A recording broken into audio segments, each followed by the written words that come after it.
Okay, hello, welcome back. So this is our next topic, thread.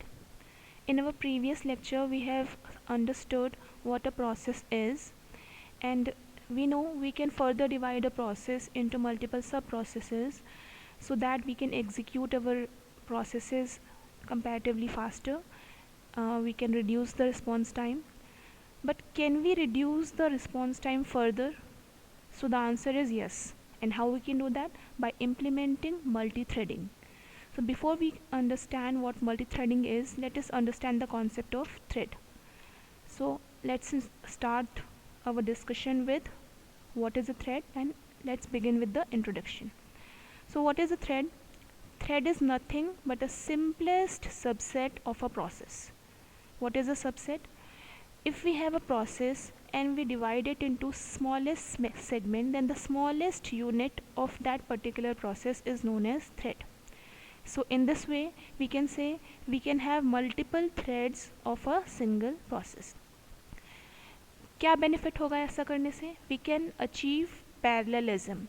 So in our previous lectures also, when we have studied about what a multiprocessor system is, हमने समझा था कि हम एक process को divide कर सकते हैं सब प्रोसेसेस में, वेयर ईच सब process can be easily executed into with different processor in our multicore processing system.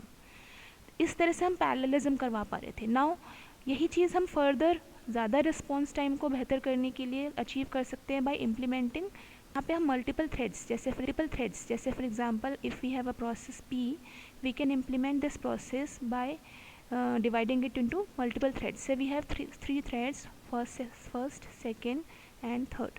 So these three threads will be implemented using multiprocessing system to achieve parallelism. Okay. Now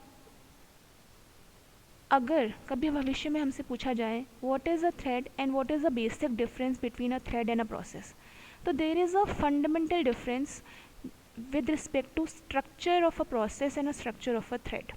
ठीक है, हम इस बात को एक बहुत अच्छे एग्जांपल से यहाँ पे देखते हैं. Considering this is our process. Okay, so in a regular process what do we have code of the program. इस प्रोसेस का हमारा कोड होगा. Then the data with respect to this program, there will be files with respect to this program, there will be registers that we will use for processing the data. We will have a stack, a certain kind of data structure to implement the data in this particular process. तो ये पूरा structure जो है ये मिला के हमारा ये प्रोसेस क्रिएट करता है. नाउ अगर मैं चाहती हूँ कि मैं इस प्रोसेस को फर्दर सब प्रोसेस में डिवाइड करूँ, तो हमें क्या करना होगा? हम इसके दो सब प्रोसेस बनाना चाहते हैं, P1 and P2, process 1 and process 2. ठीक है, तो दिस P1 इसका structure it will be the copy of the original process. ठीक है, प्रोसेस 2 का स्ट्रक्चर कैसा होगा? The copy of the original process. तो अगर आप देखेंगे स्ट्रक्चरल रिप्रेजेंटेशन, तो जिस तरह से आपको प्रोसेस का रिप्रेजेंटेशन दिख रहा है, सिमिलर रिप्रेजेंटेशन आपको इसके सब प्रोसेस 1 एंड सब प्रोसेस 2 का भी दिखेगा. ये हमारा स्ट्रक्चर है प्रोसेस का. ठीक है, अब इसी चीज़ का फंडामेंटल डिफरेंस देखते हैं with respect to a thread. Okay, now let us consider this is thread. Okay, now similar, what is thread is a fundamental unit of a process. तो जैसा प्रोसेस दिखता था उसका स्मॉलेस्ट यूनिट थ्रेड होगा. वो इसका सेम चीज़ कुछ दिखेगा, सेम चीज़, code, data, we have files and registers and stacks. ठीक है, नाउ अगर मैं चाहती हूँ इसके मल्टीपल थ्रेड्स, 3 थ्रेड्स बनाने हैं, थ्रेड 1, थ्रेड 2 एंड थ्रेड 3. अब हमारा स्ट्रक्चरल डिफरेंस आप देखेंगे तो आपको डिफरेंस दिख पा रहा होगा. हमने क्या किया? हमने कुछ सेगमेंट्स जैसे कि कोड, जैसे कि डेटा, फॉर एग्जांपल फाइल, ये 3 सेगमेंट्स को हमने कॉमन रखा with respect to all the threads. ठीक है, 3 थ्रेड्स के रिस्पेक्ट में ये डेटा हमारा कॉमन रहा. कुछ चीज़ें जो चेंज हुई, हर रजिस्टर उसका अपना रजिस्टर है और अपना स्टैक है.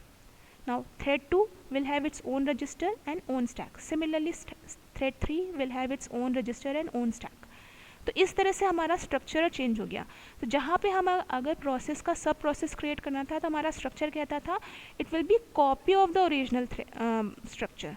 वेयर इज थ्रेड को डिफाइन कर सकते हैं, thread is not the copy of the original thread, it combines basically it optimize the available data, the code which is reusable with all the threads, the data, the files, these are the common structure. इसको ये क्या करता है, replicate नहीं, the only thing that it replicate is its individual registers and individual data structure. ये हमारा basic fundamental difference है between a process and the thread, that is structural differences. Now let us understand types of thread. तो यहाँ पे हम types of thread को differentiate करते हुए पढ़ते हैं. We have two types of threads, user level thread and kernel level thread.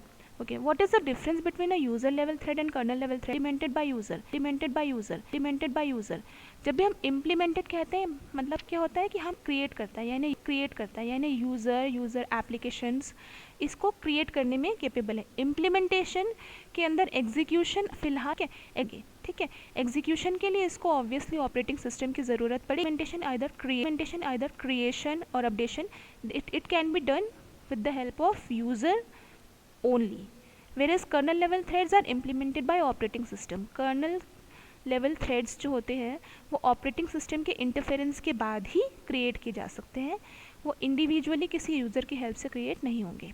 Okay, then we can say operating system doesn't recognize user level thread. तो अगर हम इस तरह से समझें कि हमारे पास हमारा एक ऑपरेटिंग सिस्टम है, तो उस ऑपरेटिंग सिस्टम को हमारी यूज़र लेवल थ्रेड के बारे में कोई जानकारी नहीं होगी. अगर ये देखें तो अगर हमारा ये ऑपरेटिंग सिस्टम है और यहाँ पे हमारा कोई यूज़र लेवल थ्रेड रिसाइड करता है, तो ऑपरेटिंग सिस्टम इसको एज अ यूनिट कंसिडर करता है कि कोई प्रोग्राम है जो आउटसाइड दिस स्पेस एग्जीक्यूट हो रहा है, वो उसको इंडिविजुअली रिकॉग्नाइज नहीं करेगा. से अगर we have two threads of a single process, then this operating system consider it a single unit, इसको ये एक यूनिट की तरह कंसिडर करेगा. ठीक है, whereas kernel level threads are recognized by OS. We know kernel is a fundamental integral part of the operating system. It is resided within the operating system. तो operating system kernel level threads को तो recognize करता है, but outside its space, user space में होने वाले मौजूद threads को recognize नहीं करता है.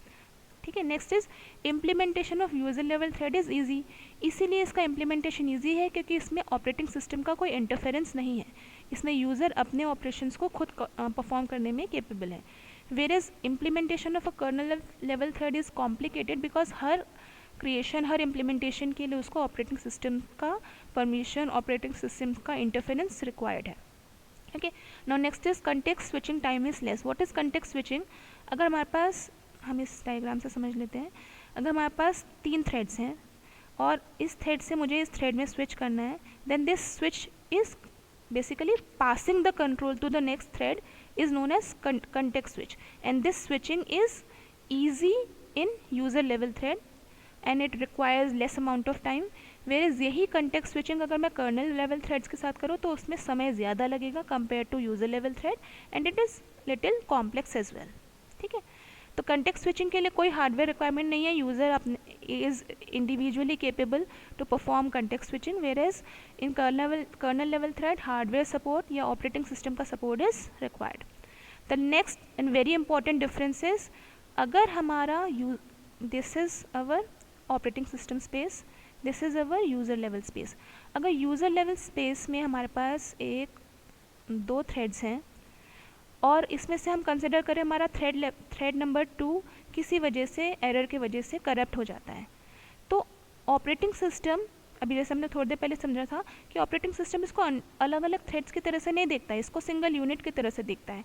तो अगर इसमें से कोई एक सेगमेंट करप्ट हो जाता है तो ऑपरेटिंग सिस्टम इस पूरे ही यूनिट को करप्ट बताता है, यानी बंद कर देता है. तो अगर एक सब थ्रेड ब्लॉक हो जाता है, देन ऑपरेटिंग सिस्टम इस पूरे ही प्रोसेस को ब्लॉक करेगा. वेरेज इन कर्नल लेवल थ्रेड इस तरह का ऑपरेशन नहीं होगा, क्योंकि यहाँ पे क्या है, ये ऑपरेटिंग सिस्टम का स्पेस है, तो यहीं पे आपके कर्नल लेवल थ्रेड्स ऑपरेट कर रहे हैं. इसमें अगर इस पर्टिकुलर थ्रेड में कोई प्रॉब्लम आती है तो ऑपरेटिंग सिस्टम समझता है कि इसी थ्रेड में प्रॉब्लम है, इसको रिजॉल्व करने की कोशिश करता है बजाय इसके कि ये सबको ब्लॉक कर दे. ठीक है, तो this is the most important point कि ऑपरेटिंग सिस्टम सिंगल यूनिट के होने की वजह से एक थ्रेड के ब्लॉक होने पर कंप्लीट प्रोसेस को ब्लॉक करता है in user level thread, whereas in kernel level thread it is not done. Right, so these are the fundamental differences between user level thread and kernel level thread. I hope what is thread is clear. हमने कम से कम समय में इसको समझने की कोशिश की along with the types. कोई प्रॉब्लम्स है तो आप प्लीज़ पूछें. Thank you.